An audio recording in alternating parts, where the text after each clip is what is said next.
आओ सुने जंगल के एक शेर और चूहे की कहानी। जंगल में रहता था एक शेर, नाम था जिसका शेर सिंह।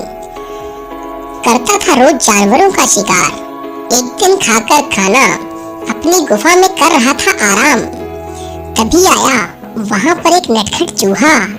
देखा सोते शेर को, आई दिमाग में एक शरारत। लगा कूदने चढ़कर शेर की पीठ पर, खींचने लगा उसके बाल।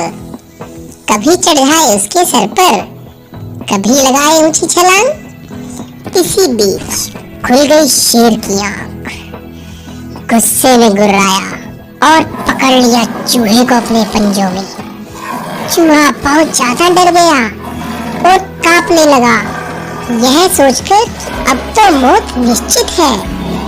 लगा रहम की भीख मांगने, छोड़ दो शेर सिंह, छोड़ दो, एक बार माफ कर दो, मैं कभी तुम्हारी मदद करूंगा। यह सुनकर शेर को हंसी आ गई। तुम इतने से प्राणी क्या मदद करोगे? फिर तरस खाकर शेर ने चूहे को छोड़ दिया। चूहा जान बचाकर वहां से भाग गया। कई दिन गुजर गए। फिर एक दिन शेर शिकार के लिए जंगल में घूम रहा था कि अचानक एक शिकारी के लगाए जाल में फंस गया। बहुत कोशिश की पर निकल नहीं पाया।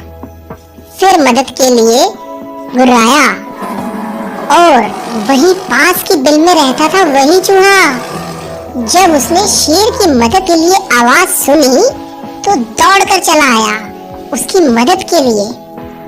उसने अपने नुकीले दांतों से सारे जाल को काट डाला और शेर को आजाद कर दिया। अब चूहे का धन्यवाद करते हुए शेर की आंखें नम हो गई। इस कहानी से हमें क्या सीख मिलती है? इस कहानी से हमें सीख मिलती है कि हमें केवल शरीर के आधार पर किसी को बड़ा या छोटा नहीं समझना चाहिए और दूसरों की मदद करनी चाहिए। तभी कोई दूसरा हमारी मदद करने के लिए आता है। Please like, share and subscribe Baby's First Choice.